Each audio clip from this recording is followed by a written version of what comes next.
Hey guys, welcome back. I hope you all had a Merry Christmas and a Happy New Year. We had a very busy Christmas, but it was a pretty chill New Year's. We were in bed by 10. I know, we are old fuddy-duddies, but it was a nice long weekend. For those of you who are new here, I just wanted to let you all know that if you enjoy all things spooky history, then I do have a podcast called Spooky History with Shayna Blake, and that is where all the audio of my videos go. So if you're not into the whole watching videos all the time, check out my podcast. I'm also very active on Facebook, and it is also called Spooky History with Shayna Blake, so feel free to follow me there as well. But today, I just figured we'd do a little fun, spooky episode where I read people's stories about seeing doppelgangers. Very creepy stuff. So let's jump right in. So here's the first story, and it's called A Fake Mom Beckoning Her Daughter Away. When I was 9, I stayed home sick from school. I distinctly remember that I wasn't actually sick, simply playing hooky to avoid bullying, as I did a lot around that age. I awoke from a nap, turned on the TV in our living room, and scrolled through some channels when my mother suddenly leaned over the bar and stared at me without saying anything. I had been awake for a few minutes at this point, so I can't rightly blame sleep paralysis for all of this. Now, whatever this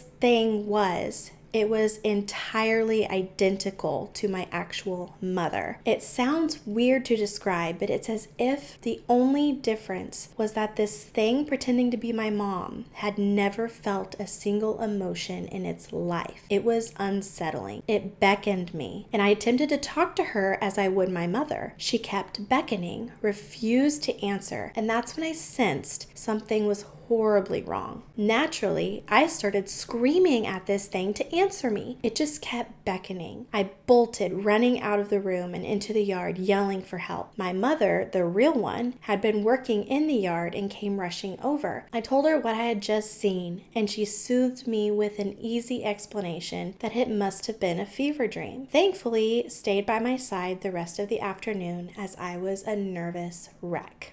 End quote. I would be too. That's a no for me. Now, the second one is even more creepy in my opinion. I really don't like it.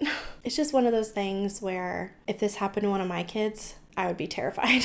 Just saying. Now, this next one is called A Second Dad Standing at the Door. I remember one Sunday morning, my brother and I were watching Cardcaptor Sakura on TV, and someone knocked on the door. We lived in an apartment that was empty. The owner hadn't rented the second floor. It was a 2-bedroom apartment with a kitchen and a bathroom by the door. A small apartment, but with a big window that faces out to the door. So when I heard someone knock, I checked the window and I saw my father, or so I thought. I was going to the door to open it. When I was going to unlock the door, my mother pulls me away and screams at me to not open the door because I don't know who it was. I told her I saw my dad. She freaked out, going to the window and then checking the peephole. She started to get terrified, and she said to go to the farthest room in the apartment and to not come out. She went and woke up my dad. My dad got up angry and confused. We told him what we saw, and the man was still knocking at the door. My dad screamed, "Who is it?" No answer. He said he will call the cops, but no response. While my dad was busy screaming at him, we saw that he was just standing still in the front of the door. So my mom took us to the farthest room from the door while my dad got ready to open the door with a metal bat. Once he did, the man was gone. My dad goes out looking everywhere around the apartment. The apartment door was a heavy metal door and always was heard when someone comes in and out, but heard nothing that morning and nothing when my dad opened the door. We heard no footsteps either, but my brother, my mother, and I saw that man that looked exactly like my father. End quote. Wow. Just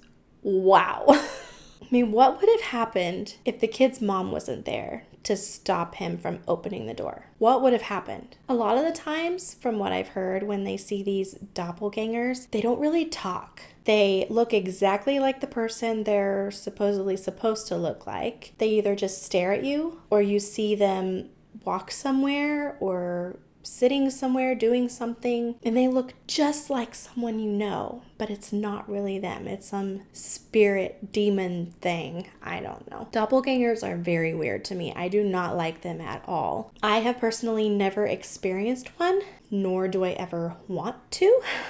Because it seems like nothing good comes from them. But I decided to look up the meaning of doppelgangers, and here's what I found, thanks to Google search. In fiction and mythology, a doppelganger is often portrayed as a ghostly or paranormal phenomenon, and usually seen as a harbinger of bad luck. Other traditions and stories equate a doppelganger with an evil twin. In modern times, the term twin stranger is occasionally used, end quote. So, yeah, no thank you. I want no part of that. Let me know if any of you have ever experienced a doppelganger and tell me what happened, please.